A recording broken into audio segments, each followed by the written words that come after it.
News. Thank you for choosing the Citi Prime News this afternoon. The National AIDS Control Program has raised concern over rising HIV infections in Ghana, with new data showing higher prevalence among key populations. Head of Prevention, Counseling and Nutrition, Caroline Adonagba, says recent testing figures point to an urgent public health challenge. Speaking on Channel 1 TV's Breakfast Daily, she noted that female sex workers, men who have sex with men, and transgender women are disproportionately affected, calling for targeted prevention and intervention efforts. You take female sex workers, 100 of them test them for HIV. You are getting about 4 to 5 of them testing positive for HIV. You take men who have sex with men, 100 of them, you are getting about 26 of them testing positive for HIV. 26. You take transgender women, you are getting about 48 out of 100 testing positive. You take pregnant women, 100, you are looking about 1 or 2 testing positive. So all these statistics I'm giving, it just tells us that we are a country that has a generalized epidemic. Even though other subpopulations are contributing significantly, it is everywhere. Wherever you pick, children, adolescents, adults, there is HIV. She also highlighted measures her outfit has put in place for early detection. What we are doing at the facilities is that we are routinely offering the services. These days we are not sitting there for people to come and say, I want to have an HIV test. Then, as and when you are at the facility, we sell the service to you, that this, we have the services, they are free, and the policy is that everybody who comes, we should offer it to you as part of your routine services that we provide. And which hospitals? All the hospitals, public, private. And that is the same thing we are doing for the pregnant women. In fact, for the pregnant women, it's taken off fully. Ideally, OPD is supposed to be inpatient, every part of the facility, nutrition rehabs. So we have entry points for these places with test kits. And so as you do that, people now opt out. It's part of the services. If you, just as you said, if you don't want to be part, you can say, okay, I've heard, you've educated me on all that, told me all is free, but I don't want to do it now. Okay. And again, we have our HIV self-test kits available that we give out. Are they the self-tested, yes? Yes. So at least everybody can, you give them out their instructions in it. We have videos and all that. The person goes to do it at the comfort of his or her home. The head of Prevention, Counseling and Nutrition at the National AIDS Control Program, Caroline Adonaga. Now, President John Dramani Mahama says government has commissioned a Singaporean company to construct housing units for personnel of the Ghana Police Service, Ghana Prison Service, and the Ghana National Fire Service and the Ghana Armed Forces. According to him, the move follows a 2025 Memorandum of Understanding signed during his visit to Singapore to establish a prefabricated housing factory in Ghana. President Mahama stated that the company's first major project was a 10,000-bed hostel at the University of Ghana and will now extend its work to provide accommodation for security agencies nationwide. We have also commissioned them to build housing for our police service, our prisons, fire service, and the Ghana Armed Forces. And so soon, under the big push, you will find that your accommodation situation will improve very dramatically. And so start identifying your lands in your various barracks where we will build this accommodation so that we can provide enough accommodation for our police service. We honor officers who lost their lives in the line of duty. Their sacrifice reminds us that security is often secured at a high personal cost. We owe it to them and their families to build a police service worthy. The president also commended the Ghana Police Service for the security they provided during the Christmas festivities. Let me commend the IGP, the leadership and personnel of the Ghana Police Service for your commendable performance during the recent Christmas season. We had a lot of visitors coming into Ghana and there was a lot of activity over the Christmas period. You made sure that crime was kept at a very, very, very, very low level. And we thank you very much for your diligence. President John Dramani Mahama, away from the president to the vice president, Nana Jane Opoku-Agyeman says government is committed to enhancing the capacity of local poultry farmers through the Nkoko Nketenkete program.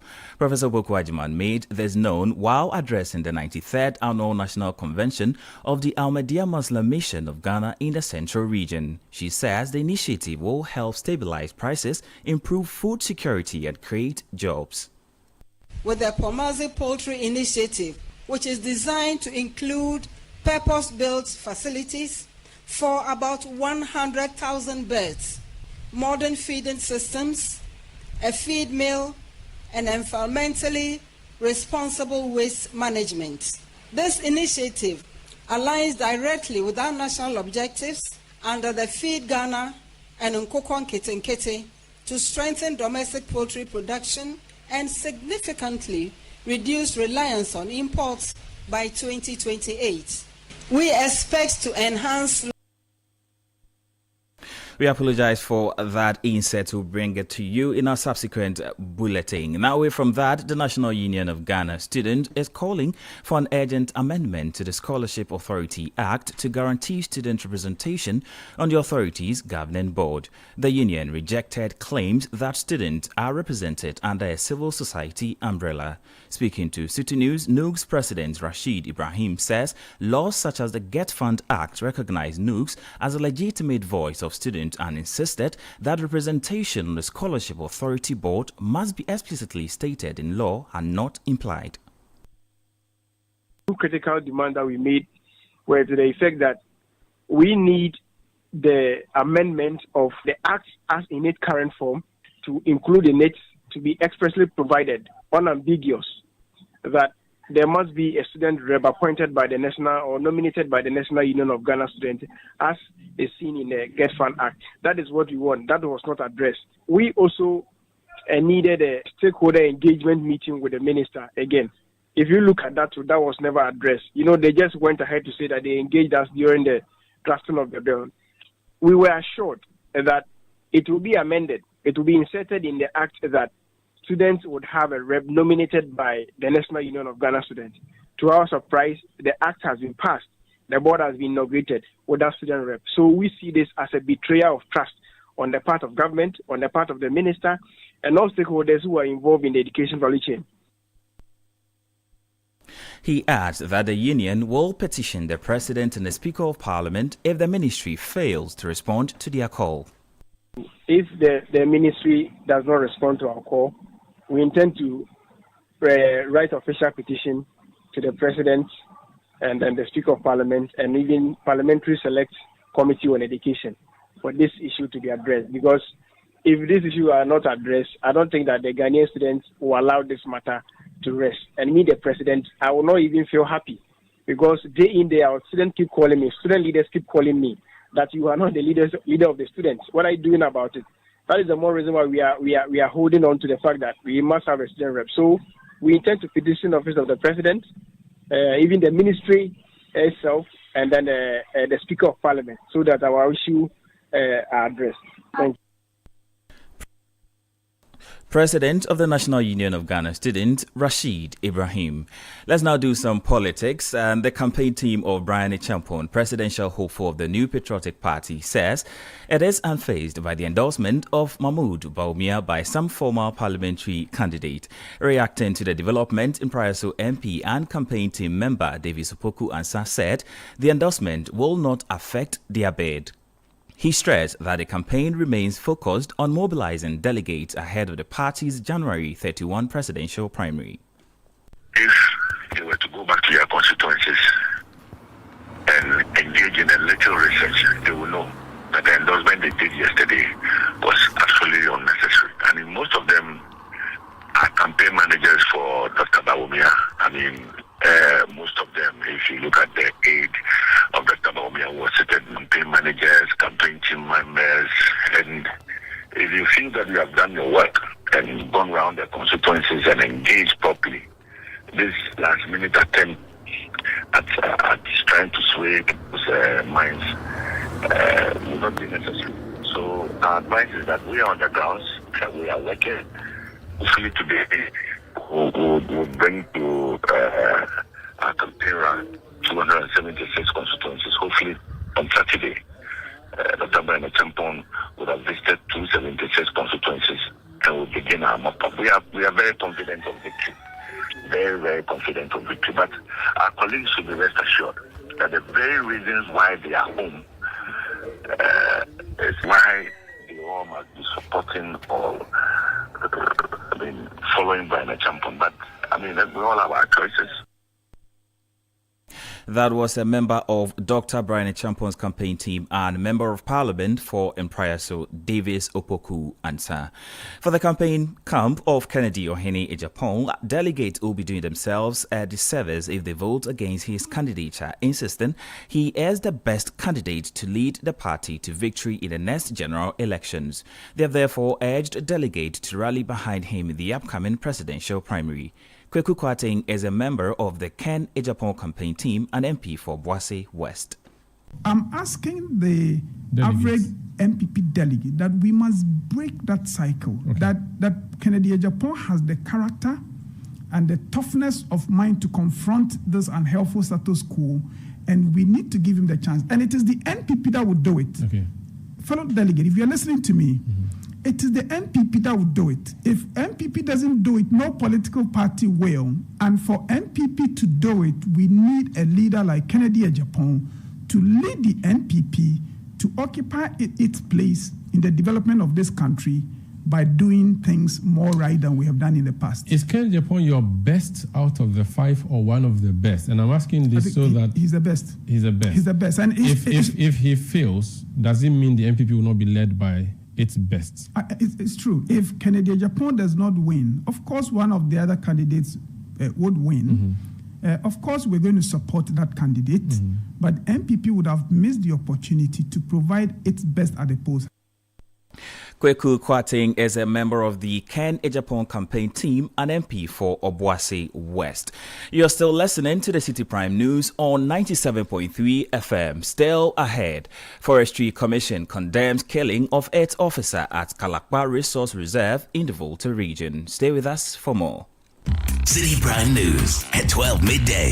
Update you on all the running stories and connect you to the newsmakers. 10 years of memories, 10 years of adventure, 10 years of culture and crazy good vibes. This March, we are turning it all the way up from the 1st to the 8th of March 2026. 8 days, 14 regions, one legendary caravan, rolling out from Greater Accra through Eastern and OT, up north to the Northern and Upper East, and all the way to the Western region, hitting iconic destinations across Ghana. Expect non-stop fun, breathtaking views, deep cultural immersion, and unforgettable moments. This is more than a trip. It's culture in motion, adventure without limbs. Seats are limited, and this is the 10th anniversary edition. You cannot miss this. Call 0205-973-973 or 0558-973-973 to secure your seat. The Heritage Caravan 2026 is powered by Channel 1 TV with support from Citi FM. Terms and conditions apply. The Heritage Caravan 2026. Experience Ghana like never before.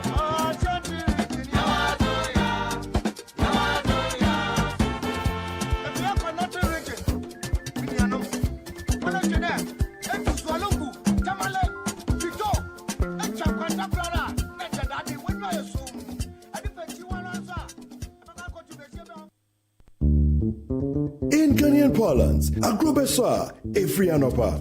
To wit, if the festival will be entertaining, it starts from the morning. If 2026 will be amazing, it will very much depend on what we do in January. We bring you the Effective Living Series 2026 on 97.3 Citi FM with different weekly themes. Week 1, know where you want to go. Week 2, develop a plan to get there. Week 3, build capacity to get there. Week 4, take charge and soar. Tune in to 97.3 Citi FM to get a good head start on 2026. The Effective Living Series 2026 airs every weekday in January at 9:15 a.m. prompt, only on 97.3 Citi FM. The Effective Living Series is sponsored by Petra and Hallmark Freight and Consultancy Ghana Limited. Channel 1 TV is live on DSTV, GoTV, and HD+. On DSTV, find us on Channel 363. On GoTV, we're on Channel 117. And on HD+, get us on Channel 108. On a digital TV, run a new search. But take note that without an antenna, you cannot access Channel 1 TV. Channel 1 TV can be accessed on any free-to-air digital box, like the DSTV and HD+ boxes. Channel 1 TV, telling your story, empowering change. Citi Prime News at 12 midday. Update you on all the running stories and connect you to the newsmakers. Welcome back. This is still the Citi Prime News on 97.3 FM. Remember, in the Northern region, you're listening live on Dasuma 99.1 FM in Yendi, Upper East region, Word 88.3 FM in Zuarungu, Mike 105.3 FM in Navrongo, and in the Upper West region, we are live on Bugli Radio 88.6 FM in Wa and around the globe, citynewsroom.com. Let's do some more stories now. The Forestry Commission has condemned the killing of one of its officers at the Kalakpa Resource Reserve in the Volta region. The deceased, Raphael Ganyo, was shot dead during a patrol near the Zito camp while responding to a suspected poaching incident. The Ghana Police Service has launched investigations with the body deposited at the Ho Regional Hospital morgue. The Commission says it is working closely with police to arrest the suspects. Meanwhile, the Assembly member for the Abutia Klo electoral area, Frederick Tenge, has called for urgent retooling and staff strengthening of the Wildlife Department of the Forestry Commission at the Kalakpa Forest Reserve in the whole West District of the Volta region.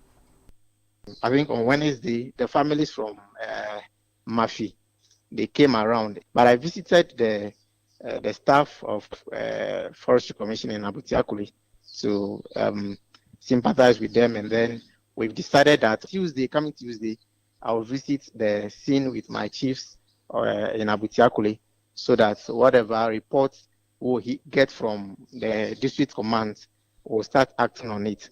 Far back, I think 15 years ago, an incident of that sort happened, but not in the Abutia land at Adakula. You know, the Abutia and then Adakula shared boundaries. So they gave out their lands, Abutia and Adakula gave out their lands for the commission. And so at the time, like 15 years ago, it happened, but on the Adaku land. So unfortunately, this year, this is what happened in Abutia land. So it has never happened in the Abutia land, but feel that the staff strength should be given priority. In fact, they are, according to what I heard, there were only 5 that went to the mission the other time. So if there were more than that, I believe that they will be in groups, and then one person will not be taken unaware. So the staff strength should be considered highly, and then so much security attention should be paid to the park, because the park is every now and then deteriorating. The poachers, chainsaw operators, and every now and then. So their main job, just as I said, to be able to secure the forest. That was the Assembly member for the Abutia Klo electoral area, Frederick Tenge. Away from that, the Center for Learning and Childhood Development Ghana says about 60% of parents whose children are diagnosed with Down syndrome experience broken relationships, including divorce. The revelation was made at a stakeholder engagement on unpaid care work for children with developmental disabilities. The director of the Center for Learning and Childhood Development Ghana, Kwame Sechi, highlighted the stigma faced by mothers, stating that government support account for just 3%, leaving most caregivers to cope alone. What we have found is that when the child is diagnosed with a disability, 60% of them in somehow have a broken relationship, particularly when it comes to divorce. So most of the men tend to think it's the woman's problem, and as a result of that, the marriage tend to really dissolve, and the care is usually on the woman. So that's one thing that we found. The other one that we found is that if you take 100 caregivers for children with disability, only 9% of them receive some form of support from anyone. And only 3% receive some form of support from the government. And that is so small, relative to about 97% that wants the government to provide some sense of support for them. You heard the director of CLCD, Kwame Sechi. Executive Director of the Media Foundation for West Africa, Suleimana Brima, is calling for stronger mechanisms to improve efficiency at the Ghana Broadcasting Corporation. In an interview with Citi News, Ibrahim Brima says while he supports President John Dramani Mahama's proposal to introduce a public media levy to fund state-owned media, more reforms are needed to ensure accountability and effective use of resources at GBC. Whatever mechanism that will be efficient in terms of mobilizing the needed resources for GBC to function effectively, I think would be in order. Of course, we all know that the so-called TV license has not generated the resources that GBC needs. So it must be a holistic thing. It shouldn't just be about introducing a funding mechanism and leaving it at that, because even if GBC is well-resourced, I think there are questions about management. Of course, Professor Amin Al-Hassan has done an incredible work, but there's a lot to be done in terms of management as well. Suleimana Brima is Executive Director for the Media Foundation for West Africa. The Lankwantanan Medina Municipal Assembly says the increasing number of pedestrian deaths at Medina Zongo Junction, despite the presence of a footbridge, underscores the need for stronger law enforcement and attitude change. The Assembly says about 60 pedestrians have died at the location over the past 7 years due to unsafe road crossing. They say strict measures are being rolled out to compel pedestrians to use the footbridge and reduce fatalities. The footbridge is one of 6 constructed along the Medina-Adenta Highway in 2019, following a series of pedestrian knockdowns that triggered public protests and compelled government intervention. However, dozens of pedestrians continue to cross the busy highway instead of using the bridge, resulting in preventable fatalities. A pedestrian who spoke to Channel 1 News on the footbridge said he uses it because it is safer despite the inconvenience. It's safer and they free enforce and usually using there is not really safe and you can be beaten, so it's better to use here than to pass there. He added that he uses a footbridge to avoid being embarrassed by the task force. I don't want a situation whereby I'll be embarrassed, like trying to cut corners and I try using there and someone catches me. Maybe someone I know might be passing by, they are beating me. It's embarrassing, so I'll just prefer passing here. Members of the task force noted that although majority of pedestrians are complying with their instructions, a few remain recalcitrant. We are facing challenges here, but I think gradually people will understand. Because before we started with the MC himself, with some of the national security and the BNI and the regional minister. The regional minister, she was also here. They started with us here for people to see what is going on. But as soon as the people saw that they are here, in fact, they become afraid and they stop crossing, and we also take charge that we want to take that position. And people think we started with them, so they have some afraid small. As we are here, we can say we don't have any arm. But we have a cane that if you are challenging, we'll tell you, oh, please go back, like something like playing there. We'll move you out. Yeah, so that's what we are doing here. In an interview with Channel 1 News, the Municipal Chief Executive for the Lankwantanan Medina Municipal Assembly, Ibrahim Faila Husseini, said the Assembly will not relent in enforcing strict compliance. So long as they are ready to use the bridge, we will have no problem with any other. But if they don't think of themselves, government thinks of them. Because if there is an accident, you call in the police to come and pick every day. Win with the police. I mean, they are also spending money. They are fueling, dieseling it up and down. They are spending money. So the sustainability, yes, we are sustaining it. So long as we live in Medina, it is going to be sustained and ensure that the discipline will be adhered to at each and every facet of that exercise. We will not allow. Meanwhile, At the Spanner Junction near Accra Mall, a few pedestrians were seen crossing the road instead of using the footbridge despite the ongoing enforcement exercise. That report was filed by Ni Setre and read to you by Manuel Ayama. Before we take leave of you, private legal practitioner Martin Kpebu is urging United States authorities to expedite investigations into immigration-related matters involving former Finance Minister Ken Ofori-Atta. The former minister was detained by the United States Immigration and Custom Enforcement (ICE) on Wednesday, January 7. Speaking to Citi News, Martin Kpebu said a swift investigation would help inform the Attorney General's next steps in efforts to have Ken Ofori-Atta extradited. When it comes to the extradition, extradition, they have to prepare court papers, etc., and then go to court. So right now, so we can pray also that then, wherever they are with it, they should hurry up so that they can, if their ICE is not going to deport him straight away, then the Justice Department, the FBI and Justice Department can take him. So meaning that they should prepare their court cases quickly enough to be sure that at the point that if the ICE is not deporting him, then the Justice Department and FBI can take him. Private legal practitioner Martin Kpebu. Meanwhile, Frank Davis, lawyer for former Finance Minister Ken Ofori-Atta, has indicated that his legal team in the U.S. is working to have his immigration case resolved swiftly.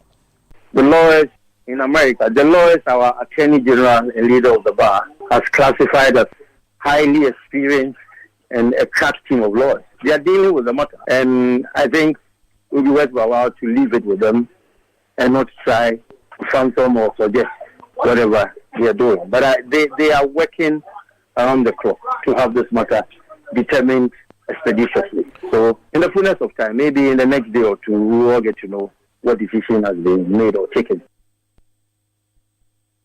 That was Frank Davis.